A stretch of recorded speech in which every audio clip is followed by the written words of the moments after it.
então grite, então chame por Ele.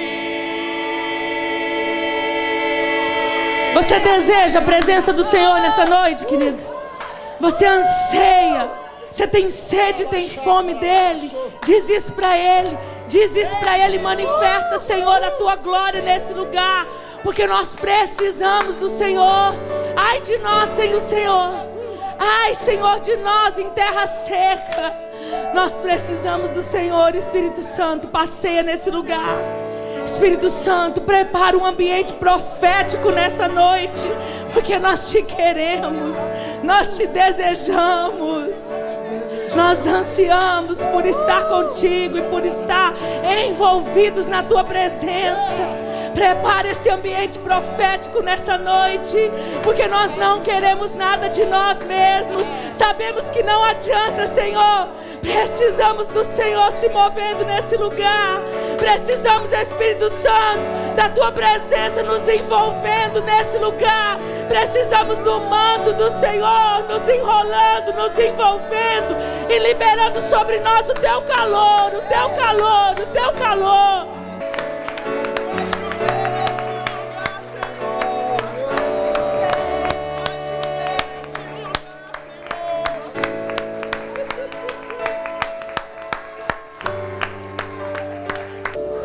Nós vamos falar um pouquinho hoje, pelo menos é o que eu acho, né? Sobre a restauração de um momento de desilusão e frustração.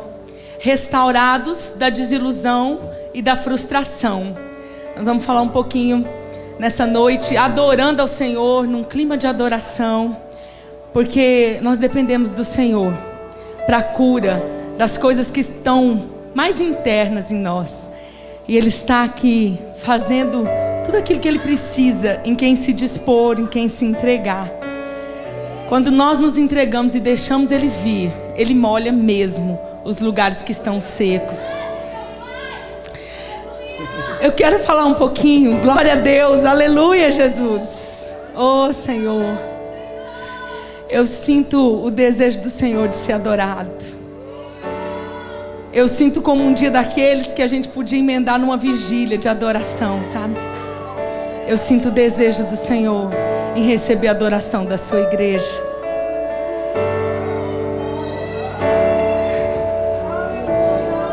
Então a desilusão, queridos, ela pode ser causada por vários aspectos, né? Eu quero abordar alguns, né? A desilusão, assim, rapidamente, né, algumas coisas que já é conhecido nosso. Desilusão pode ser causada pelos outros, né? Os outros causando em nós um momento de desilusão, né? Algumas crises, né? Pessoas às vezes entram em cavernas mesmo, de um estado desiludido. Às vezes é difícil tirar uma pessoa de lá. Por exemplo, às vezes por uma traição. Uma traição conjugal, por exemplo. Às vezes nós vamos lidar com algumas pessoas, né, mulheres ou homens que sofreram uma traição conjugal, e eles ficam tão desiludidos, né, com o casamento, desiludidos a ponto de tanto faz como tanto fez, né, mas aquele relacionamento, a ponto de dar conselhos às vezes para os próprios filhos, que casamento, né, não é bom, ou que é um lugar de decepção, ou relaciona o casamento a um lugar de dor, porque às vezes a pessoa não lidou de uma maneira bíblica com aquela desilusão que ele teve na traição. Às vezes isso já aconteceu há muito tempo, às vezes o cônjuge não faz mais, às vezes houve um arrependimento genuíno. Talvez pessoas foram traídas quando o cônjuge nem crente não era, nem convertido não era. Mas como ele não lidou com aquele estado de desilusão, ele não consegue mais acreditar. Então ele desacredita do matrimônio, desacredita da pessoa, desacredita de um companheiro, de uma companheira. Às vezes a traição é por parte de um amigo, de uma pessoa confidente, né? Quantos fecham seu coração, não abrem mais o coração, porque ele foi traído na sua confiança. Ele confiou os seus segredos, confiou a sua história. Às vezes até um líder, né? Às vezes até uma pessoa que estava sob autoridade na vida dele dentro da igreja. Às vezes para uma pessoa muito amiga, ou para um parente muito chegado. E ele foi traído, às vezes nas suas confidências, né? Naquilo que ele contou. E ele fecha o coração. E aquele estado de desilusão agora o faz desacreditar, né? Então ele segura todos os seus problemas, ele guarda para si, ele traz para si, ele não consegue mais abrir, não consegue mais conversar com ninguém, porque na verdade ele foi marcado. E aí ali criou uma barreira na sua vida, né? De um estado de desilusão. Às vezes as desilusões são causadas por perdas. Quantas vezes nós tentamos ajudar, ministrar, aconselhar uma pessoa que perdeu um filho precocemente, que perdeu o cônjuge, o esposo ou a esposa em um acidente, né? E a pessoa assim entra naquele estado de desilusão e ele vai tocando a vida, vai levando, mas na verdade ali tem, né, uma ferida não curada, ali tem uma barreira que pode desencadear um monte de situações, né, de maneira de agir da vida daquela pessoa, porque na verdade às vezes ele está até enlutado ainda por um momento de desilusão. Quando é por perdas, às vezes as pessoas se desiludem até com o Senhor. Às vezes as pessoas têm um sentimento, né, de rancor contra Deus, um sentimento de raiva contra Deus, porque naquele momento, naquele estado de desilusão, a pessoa ficou ali cativa, ficou ali numa caverna. Às vezes essa desilusão é pela perda de um relacionamento. Queridos, às vezes nós atendemos pessoas que já casaram, que já têm uma outra vida, uma nova perspectiva, e um cônjuge bom, especial, mas ele está lá desiludido ainda do noivo que a deixou, da noiva que o abandonou, de um relacionamento longo que acabou de repente, sem motivos aparentes. E a pessoa ainda está lá, aprisionado naquele estado de desilusão. Então ele desacredita. Às vezes ele tentou levar a vida dele, até casou-se de novo, teve uma nova família, mas a vida não vai bem, porque na verdade ainda está lá uma situação de desilusão que ele não tratou. Então a desilusão ela pode ser causada pelos outros, pelo impacto que um momento de dor traz, e você desilude. Agora, esse não é a pior situação de um estado de desilusão. Ainda é pior quando a desilusão é por nossa própria culpa, né? E aí eu quero falar de alguns fatores desse quadro de desilusão, aonde nós mesmos somos culpados daquilo, e nós vamos saber por quê. Quero abordar, né, alguns aspectos desse quadro de desilusão, e quero dar aqui os créditos ao pastor Cote, porque assim, é um tema que ele trabalha que abençoa muito as vidas, né? A minha vida foi muito abençoada. Então a gente dá uma mudada assim, mas a essência, né, vem do aprendizado com ele. Quero dar os créditos para ele. Eu quero falar do aspecto da superstição. Primeiro aspecto que eu quero falar, dessa desilusão que nós mesmos somos responsáveis, de certa forma culpados, né? A superstição. Gente, a superstição hoje em dia está bem complicado, porque às vezes nós estamos fazendo de promessas ou de declarações em nome de Deus algo que não é fé. E quando nós fazemos declarações, promessas em nome de Deus, por meio de Deus, buscando espiritualidade, mas que não são do Senhor, são de nós mesmos, de um coração obstinado, então nós não encontramos espiritualidade, nós caímos em superstição.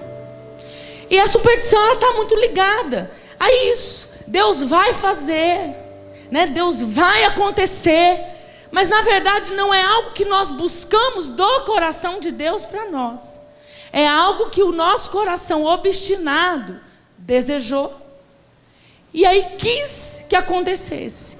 E isso vai ficando tão crônico que vira às vezes uma superstição. Um ato profético sem direcionamento de Deus pode virar uma superstição.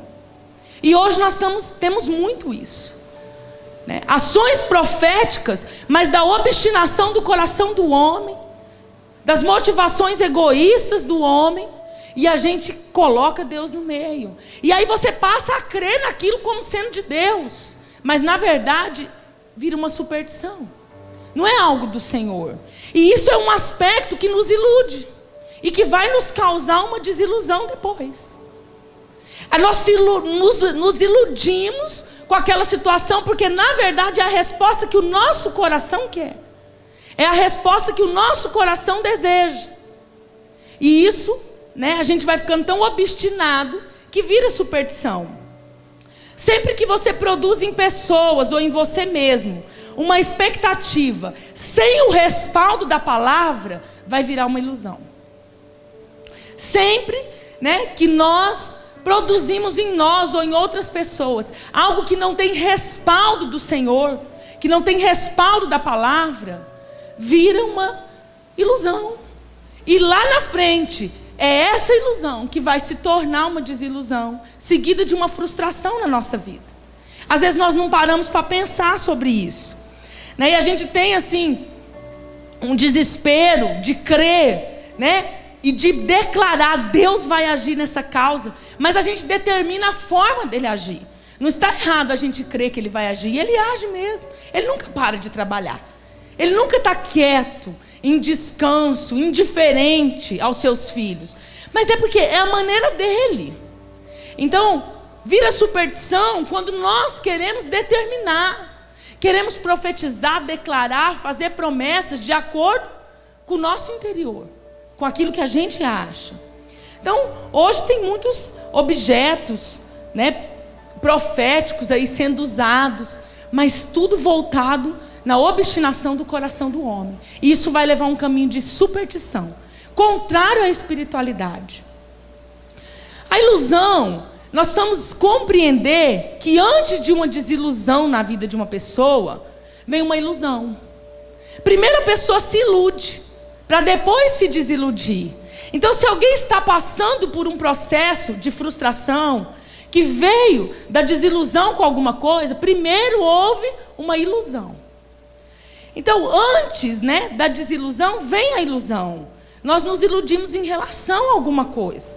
E eu quero analisar, né, um pouco alguns personagens bíblicos que passaram por isso, né?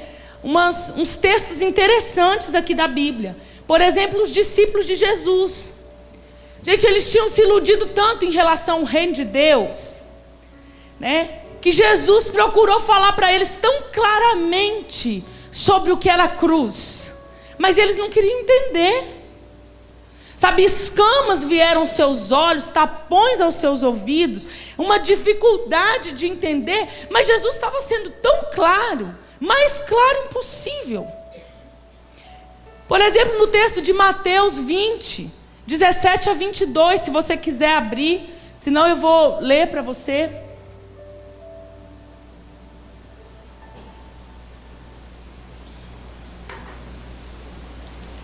Aqui conta um episódio, uma situação que mostra claramente um quadro semelhante a esse que eu estou falando. Mateus 20, 17 a 22, diz assim: E subindo Jesus a Jerusalém, chamou à parte os seus 12 discípulos e no caminho disse-lhes: Eis que vamos para Jerusalém, e o Filho do Homem será entregue aos príncipes dos sacerdotes e aos escribas, e condená-lo-ão à morte.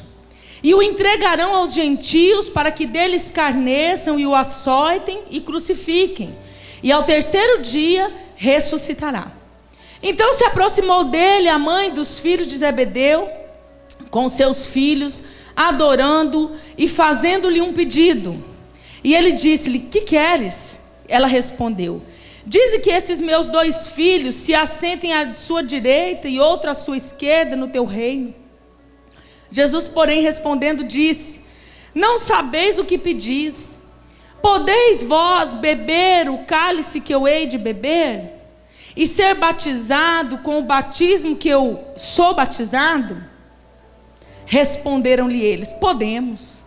Gente, Jesus foi tão claro, ele estava acabando de dizer que ele seria entregue aos sacerdotes, que ele seria entregue aos gentios, os gentios escarneceriam dele, açoitariam, crucificariam. Ele estava acabando de falar sobre a cruz, sobre esse processo pelo qual ele passaria, e chega a irmã abençoada e fala: olha, seguinte, um filho meu senta à direita, outro à esquerda. Não queria nada, né? Só os 2 principais cargos para os filhos dela.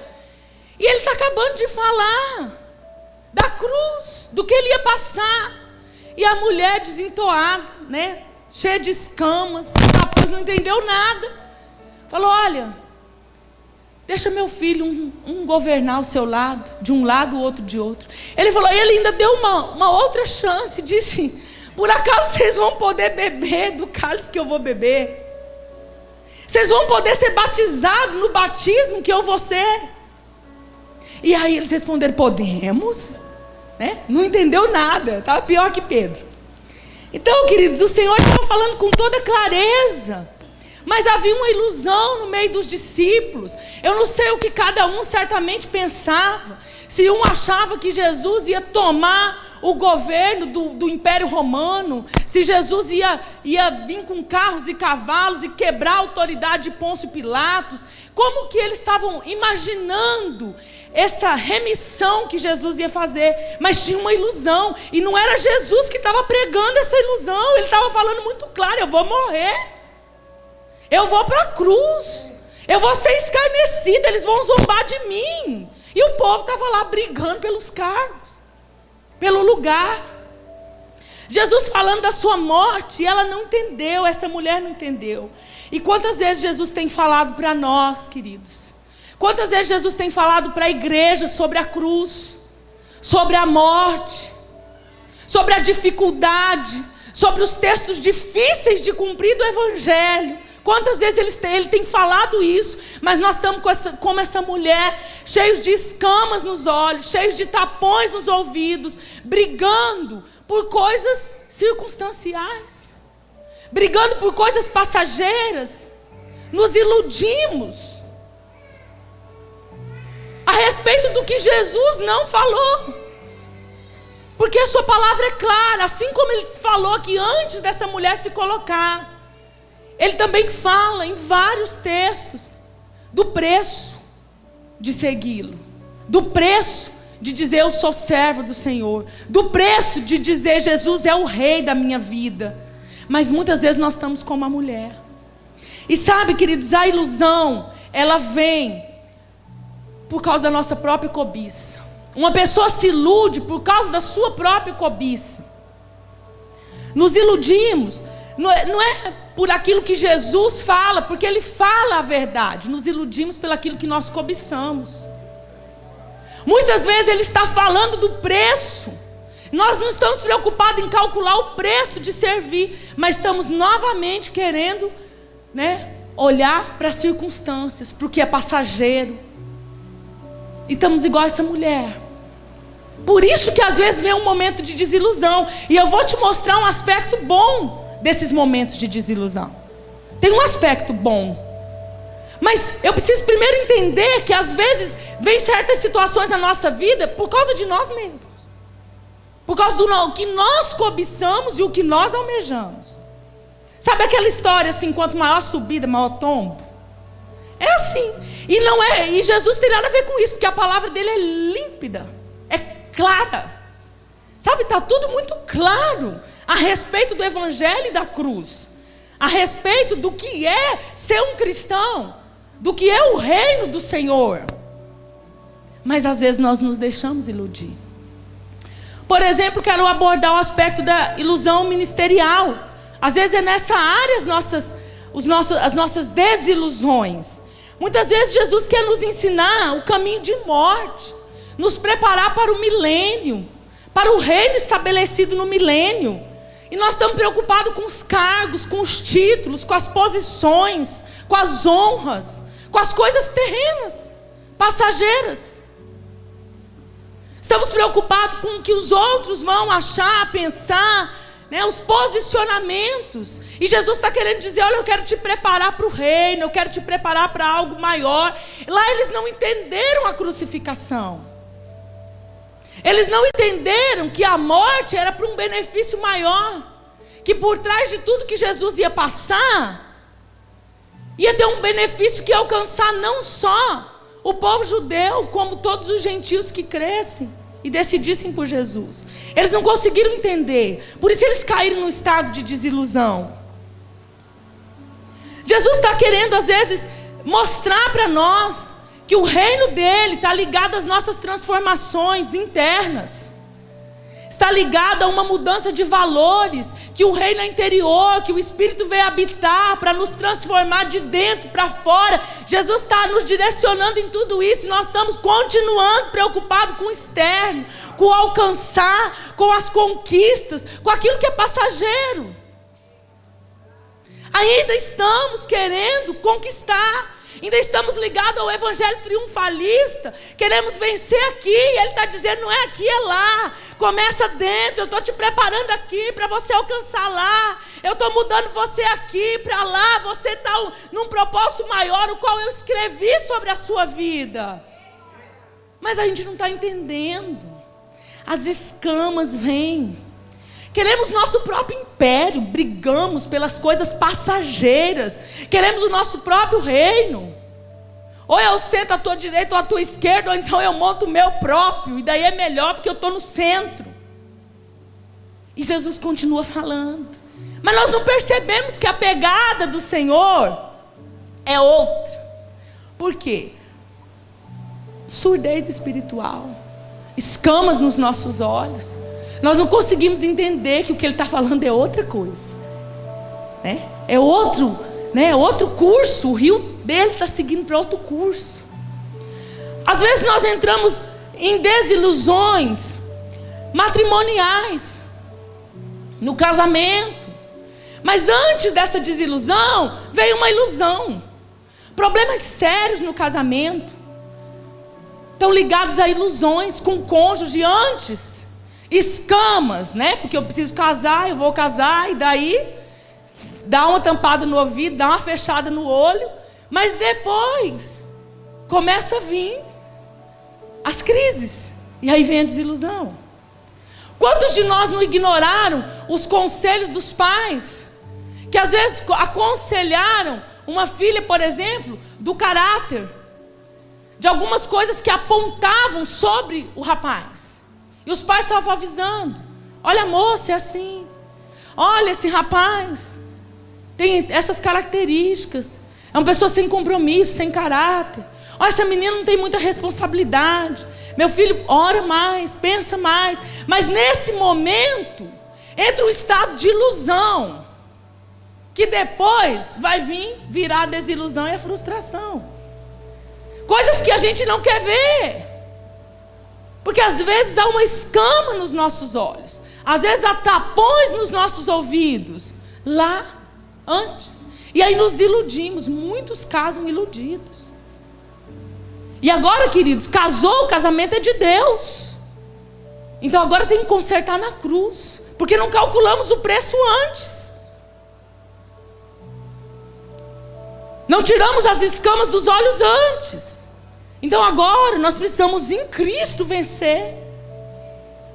Mas muitas desilusões vêm por isso, porque a gente vê tudo cor de rosa às vezes antes, né? Alguém está tentando alertar: olha, isso aqui é complicado, tem coisas que mudam, tem coisas que estão na essência. Olha, não estou conseguindo identificar que é um cristão genuíno, que é uma cristã genuína.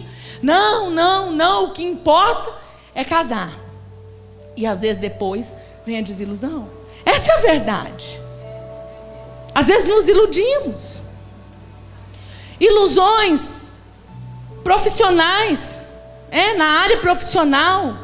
Quantos não se iludem no negócio, às vezes num curso que vão fazer, depois vão ver, não tem a habilidade natural para aquele curso, aí vem uma desilusão. Mas na verdade houve uma ilusão, na maioria das vezes pela nossa própria cobiça. Porque a gente olha o que dá dinheiro.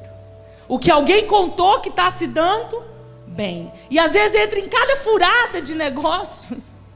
Às vezes entra em negócio que perde dinheiro.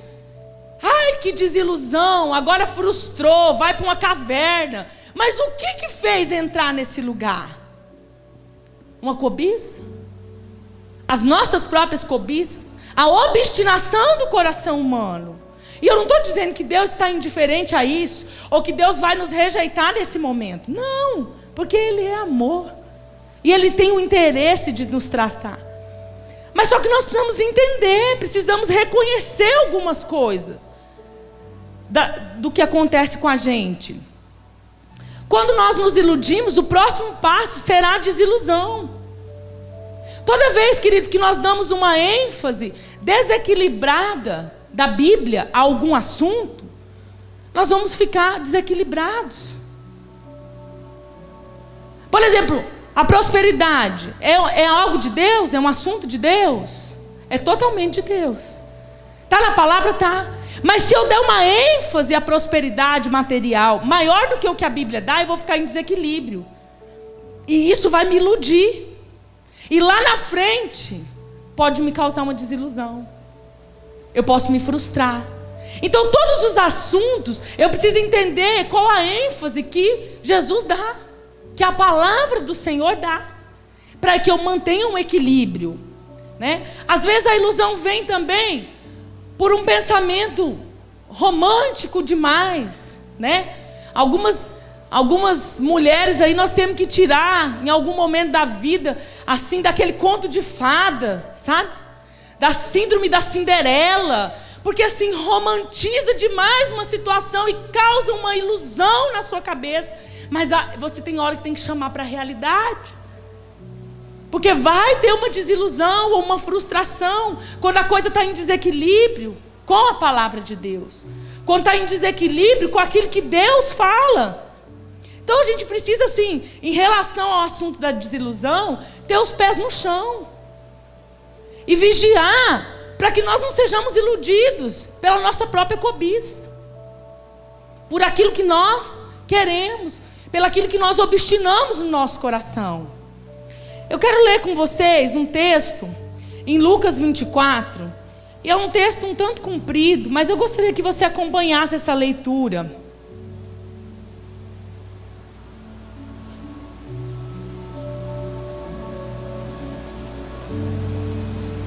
A partir do verso 13, no capítulo 24 de Lucas.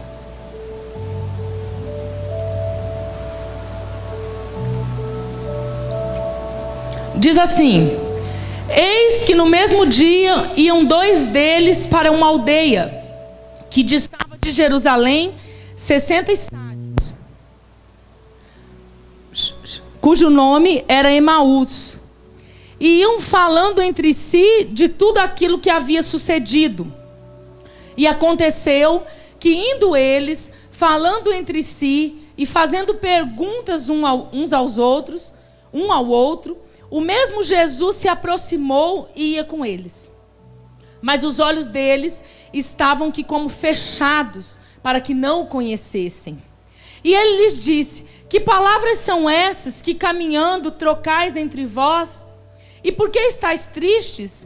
E respondendo um, cujo nome era Cleopas, disse: és tu só peregrino em Jerusalém? E não sabe as coisas que nela têm sucedido nesses dias? E ele lhes perguntou: quais? E eles lhe disseram: as que dizem respeito de Jesus Nazareno, que foi homem profeta, poderoso em obras e palavras diante de Deus e de todo o povo. E como os principais dos sacerdotes e dos nossos príncipes o entregaram à condenação de morte e o crucificaram. E nós esperávamos que fosse ele que remisse Israel. Mas agora tudo isso, e já é hoje o terceiro dia desde que essas coisas aconteceram. É verdade que também algumas mulheres dentre nós nos maravilharam, as quais de madrugada foram ao sepulcro e, não achando seu corpo, voltaram, dizendo que também tinham visto uma visão de anjos que dizem que ele vive. E alguns dos que estavam conosco foram ao sepulcro e acharam ser assim como as mulheres haviam dito, porém a ele não viram. E ele lhes disse: honestos e tardos de coração para crer em tudo o que os profetas disseram. Porventura não convinha que o Cristo padecesse essas coisas e entrasse na sua glória? E começando por Moisés e por todos os profetas, explicava-lhes o que se achava em todas as escrituras. E chegaram à aldeia para onde iam, e ele fez como que ia para mais longe, e eles o constrangeram, dizendo: fica conosco, porque já é tarde, e já se declinou o dia. E entrou para ficar com eles. E aconteceu que, estando com eles à mesa, tomando o pão, o abençoou e partiu, e lhe o deu, e abriram-se-lhe então os olhos, e o conheceram, e desapareceu-lhes. E disseram um para o outro: porventura não ardia em nós o nosso coração, quando pelo caminho nos falava, e quando nos abria as escrituras? E na mesma hora, levantando-se, tornaram para Jerusalém, e acharam congregados 11, os que estavam com eles. Queridos, um momento de desilusão, onde eles caminhavam para Emaús, e eles disseram para o próprio Jesus: olha, nós esperávamos que fosse ele o remidor, nós achávamos que ele seria o responsável por redimir Israel, mas não foi assim. Já é o terceiro dia. Desiludidos, eles conversavam sobre as coisas que aconteceram. E assim como eles, somos nós. No momento de desilusão, os nossos olhos se fecham, ficamos cegos em relação às coisas que estão acontecendo. Eles perguntaram para o próprio Senhor: és tu só em Jerusalém peregrino? Não sabes o que tem acontecido? Só você que está por fora? Perguntaram para o próprio Senhor. Em alguns momentos de desilusão da nossa vida, é essa pergunta que nós fazemos para o Senhor: aonde o Senhor está? Aonde o Senhor estava na minha perda? Aonde o Senhor estava no meu momento de dor? Aonde o Senhor estava quando me deram um golpe? Às vezes nós fazemos como eles. Perguntamos para o Senhor: o Senhor está indiferente? Deus, o Senhor não estava na situação? Aí é que está, Deus está. Ele estava e está. Só que nós precisamos entender o momento que Deus quer confrontar as nossas motivações internas, queridos. Os discípulos ali, não só aqui, eles foram confrontados pelo Senhor das suas motivações internas. Porque antes, Jesus já esclarecendo, perto da morte dele, pouco antes dele morrer, ele estava dizendo tudo sobre a cruz, e a mulher estava pedindo lugar para um filho e para o outro, num reino físico. Agora, se acha outros 2 discípulos voltando para Emaús nesse estado de desilusão, e eles falam: olha, nós esperávamos que ele fosse o remidor de Israel, mas já é o terceiro dia e nada, nós não estamos vendo nada, não acontece nada. E o Senhor começou a falar: mas vocês são tardos, nécios, não creem, não importa que o Cristo padecesse. E o próprio Senhor foi citando para eles a cruz. O próprio Senhor foi citando que não tem como fugir do processo da cruz, que não tem como desviar disso. Assim como não teve como ele desviar, não tem como nós desviarmos disso. Não tem como pular essa etapa. Não tem. Deus quer confrontar as nossas motivações, e ele fez isso em vários aspectos na vida dos discípulos, porque quase todos eles sofreram uma desilusão. Todos sofreram uma desilusão, porque eles estavam iludidos pela sua própria cobiça, pelo que eles achavam. Quando Pedro negou Jesus, ele estava sob uma forte pressão de desilusão, uma forte pressão. E lá em Lucas, por exemplo, quando a gente vê o texto que Jesus olhou profundamente para ele, um olhar profundo de Jesus confrontou Pedro, porque Jesus tinha avisado: durante um momento que ele se empolgou, né? Que ele disse, se preciso, morreria pelo Senhor. Jesus tinha dito a ele, antes que o galo cante, você vai me negar. Quando esse momento chegou, a Bíblia diz que antes que Pedro olhou, que o Senhor olhou para Pedro, e Pedro lembrou da palavra do Senhor, como lhe havia dito, que antes que o galo cante, hoje ainda me negará 3 vezes. E saindo Pedro para fora, chorou amargamente.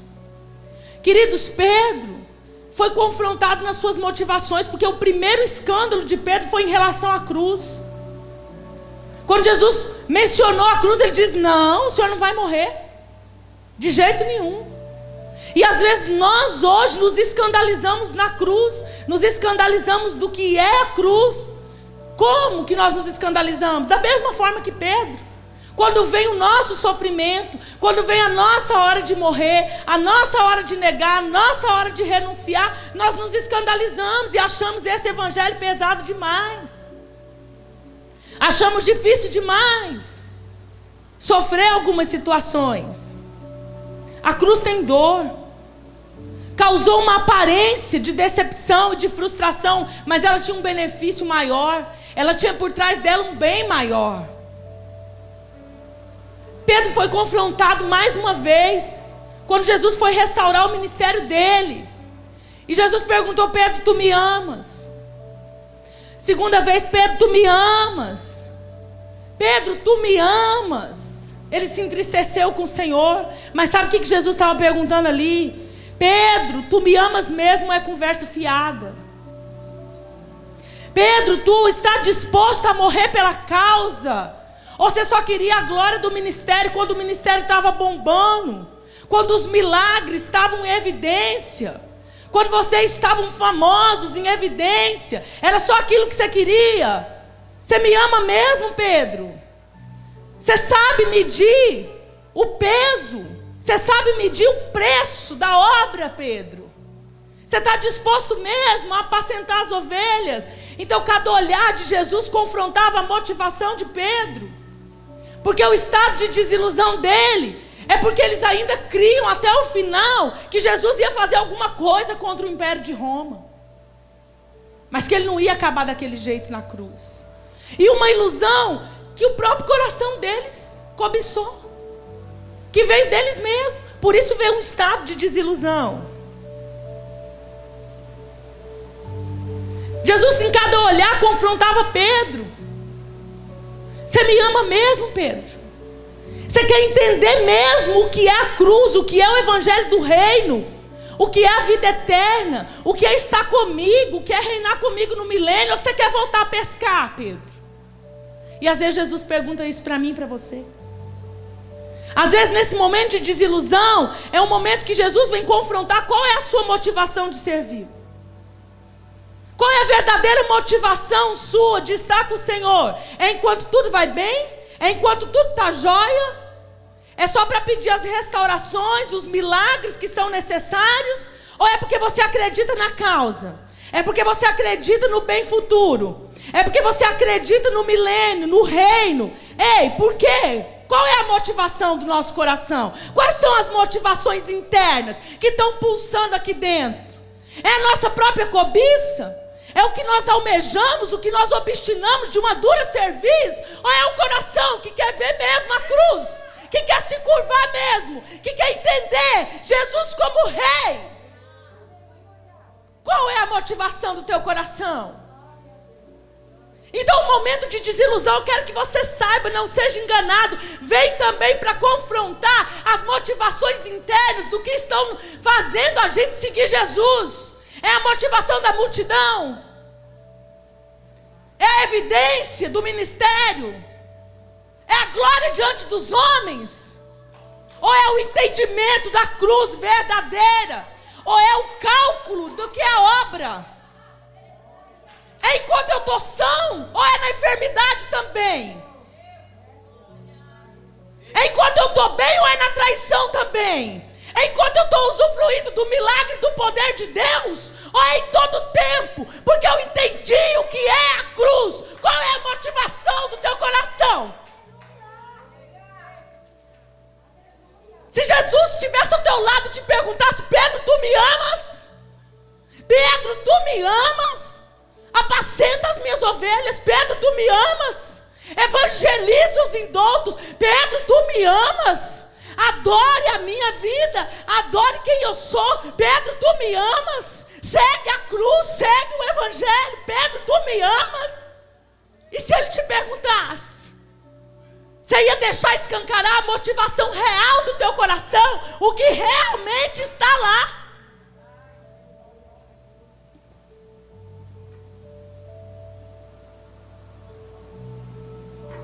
A desilusão tem o poder de confrontar as nossas motivações mais internas, aquelas que estão lá no profundo e que às vezes a gente quer colocar escamas, tapões, nós mesmos não queremos ver, porque Jesus, ele joga claro.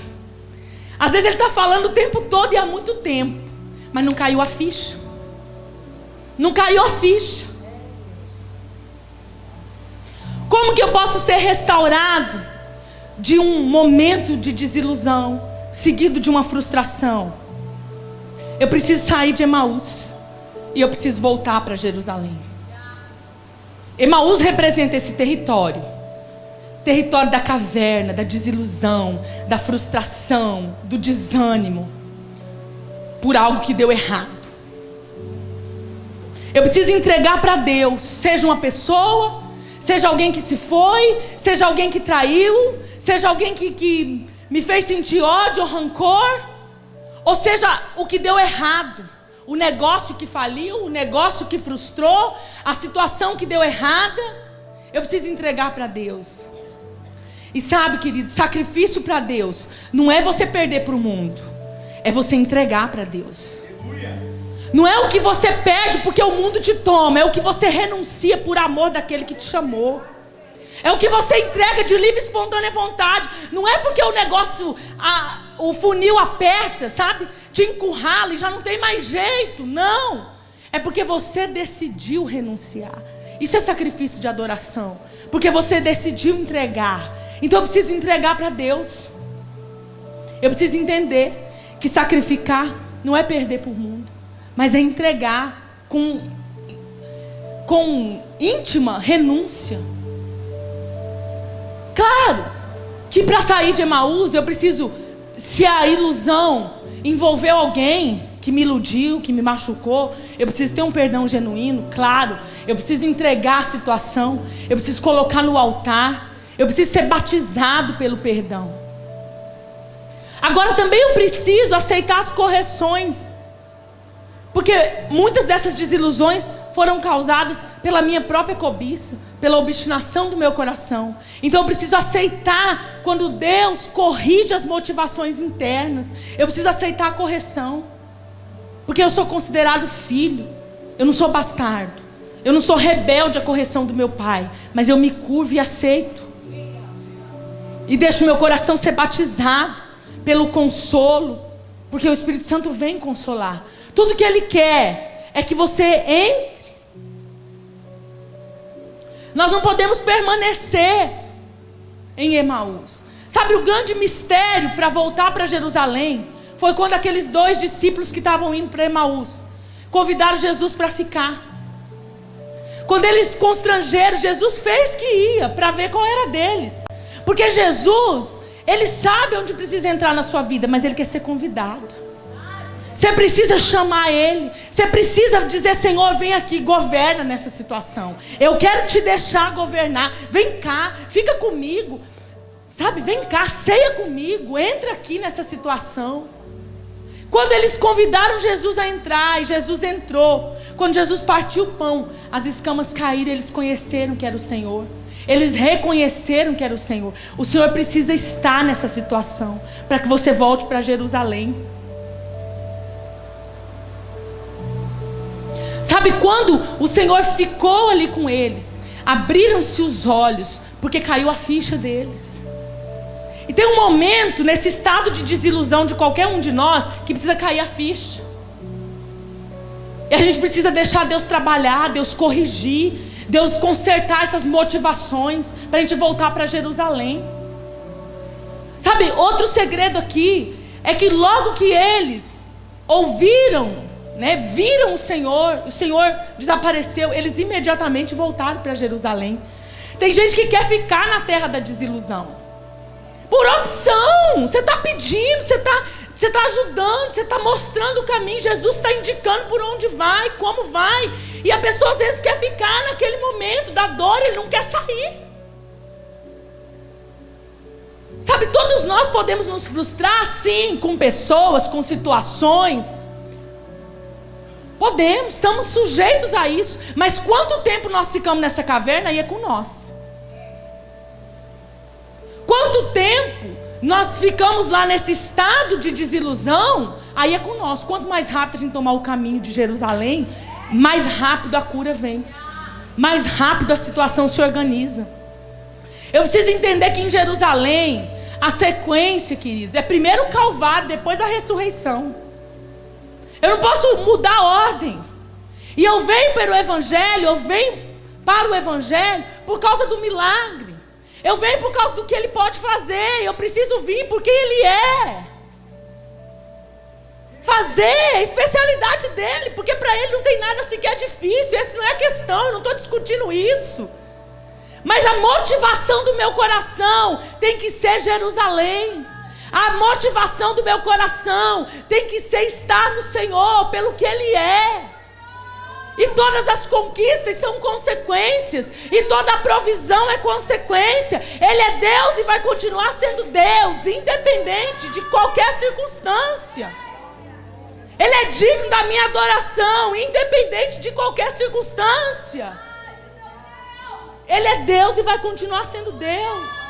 Jerusalém é um lugar onde as nossas motivações estão corretas, onde elas estão alinhadas, onde elas foram confrontadas pelo Senhor. Mas eu, como filho, me dobrei diante de Jesus, aceitei a correção e disse: não, Senhor, errei até aqui, mas eu quero alinhar com o Senhor. Eu quero que as minhas motivações sejam corretas, sejam santas diante do Senhor, porque eu não quero chegar naquele dia e eu não quero que a obra que eu vou entregar queime como madeira, queime como palha, como feno. Não, Senhor, eu quero te entregar o ouro, eu quero te entregar a prata. E para isso as motivações internas do meu coração têm que estar alinhadas, corretas, santificadas em Deus. Aleluia. Jerusalém é um lugar onde não tem ilusões em relação ao reino de Deus, aonde ninguém se escandaliza da cruz, ninguém se escandaliza de negar, porque Ele disse: se você quiser. Você está ligado que é uma opção, queridos? Jesus é muito maior. É muito maior. Ele disse: se você quiser. Você tem uma livre escolha, Ele não te obriga. Mas se você quiser vir após mim, tem uma cruz para você tomar. Tem uma cruz para você pegar, para você seguir. E isso está falando de tudo que eu preciso renunciar, de tudo que eu preciso deixar para poder segui-lo, de tudo que eu preciso colocar no altar como sacrifício, não porque o mundo me tomou, mas porque eu decidi entregar e renunciar em adoração a Ele, porque Ele é e vai continuar sendo, independente se você quiser continuar em Emaús ou se você quiser voltar para Jerusalém. Tem gente que não entendeu, que Ele já está numa posição de rei, que Ele já é governo sobre todas as coisas, que o seu nome já foi exaltado sobre todos os nomes, já foi, isso já aconteceu, essa posição o Pai já deu. Mas por amor Ele disse: se você quiser, tem um lugar para você. Se você quiser, tem um reino vindouro. Mas aqui na terra, esse reino se manifesta internamente e começa a corrigir tudo aqui. Depois o por fora. Você precisa entender que Jesus está mais preocupado no que você é, no que Ele está fazendo em você, do que no que você faz para Ele. Quando você se preocupa mais no que você faz para Ele, é porque as suas motivações estão igual a dos discípulos, no reino externo, querendo lugar à direita ou à esquerda. Essa é a verdade. Essa é a verdade, querido.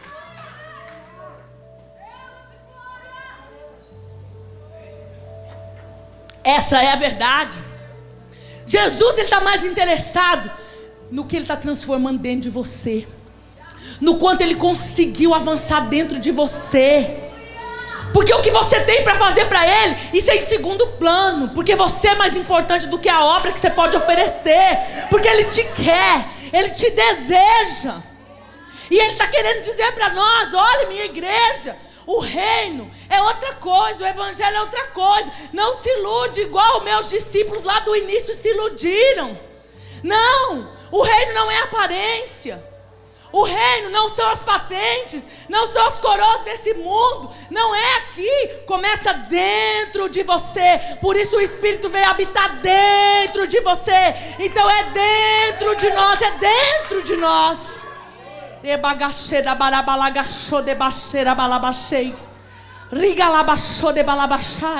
O desejo do meu coração é que a palavra vá nessa noite como flechas de fogo mesmo, de fogo, flechando os corações, flechando os corações. Deus espera mais de nós, Deus espera mais da igreja.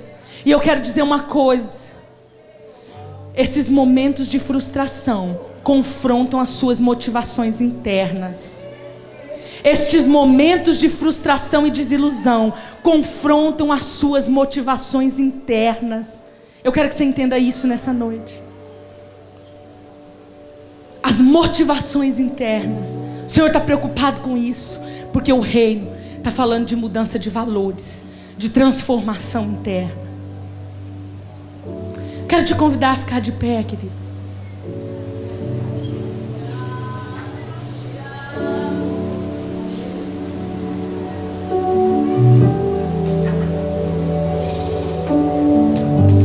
Fecha os teus olhos,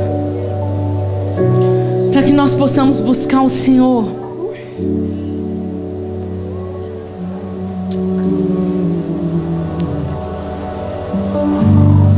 Senhor, vem sobre a sua igreja, Pai, nessa hora, porque nós precisamos ser tratados pelo Senhor. E os que são filhos irão reconhecer, meu Deus, que Tu só queres o nosso bem, mas que o Senhor tem o seu jeito de fazer. Então, como igreja, nós queremos nos despir, Senhor, do nosso jeito, da nossa maneira. Queremos nos arrepender de toda a obstinação do nosso coração, de todo o endurecimento.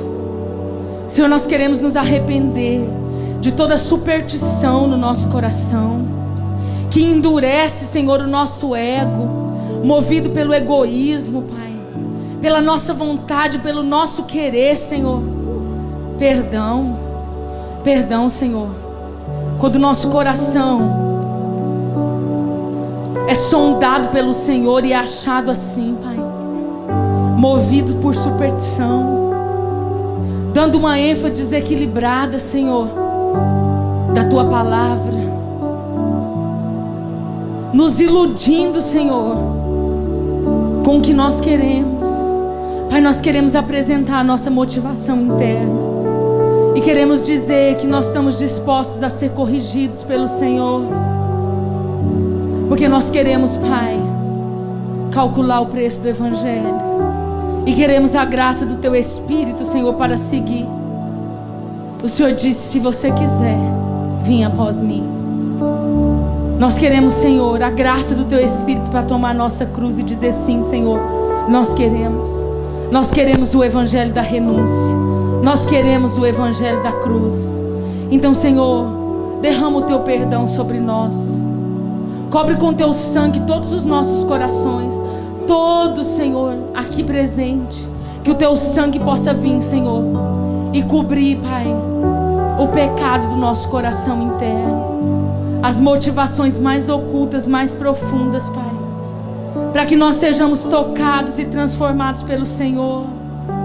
Espírito Santo, começa a derreter, Senhor, o lugar que está endurecido, o lugar que tem gelo, Senhor, para que nós possamos achar, Pai, as escamas dos nossos olhos, Senhor, caiam, os tapões dos nossos ouvidos, Senhor, saiam, para que a gente possa compreender, Senhor, a cruz.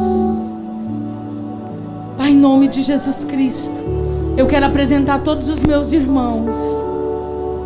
E eu quero pedir, Senhor, que a Tua obra seja completa aqui. E aqueles que o Senhor tem algo específico nessa noite, não fique, Senhor, preso por nenhum motivo, mas que seja liberado, Senhor, do reino espiritual para o físico. Queridos, eu quero dar uma oportunidade para você que sofreu, que sofreu no passado, sofre no momento, ou ainda está cativo de um momento de desilusão, ou um momento de frustração, seja no ministério, seja em relação a pessoas, seja nos negócios, seja na profissão, seja na vida de pais com filhos, no relacionamento conjugal, no casamento. Eu quero te dar uma oportunidade de vir colocar aqui na cruz a renúncia da sua dor, da sua mágoa, da sua justiça própria, ou simplesmente colocar a frustração nos pés da cruz. Eu quero te convidar a vir aqui entregar isso na adoração ao Senhor. E o Senhor está disposto a receber. O Senhor está disposto a receber.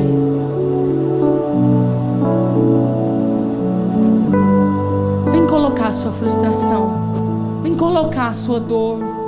Decepção, não importa como você chame, mas eu sei que vai latejar aí no seu coração. O que for do Espírito de Deus vai latejar no seu coração.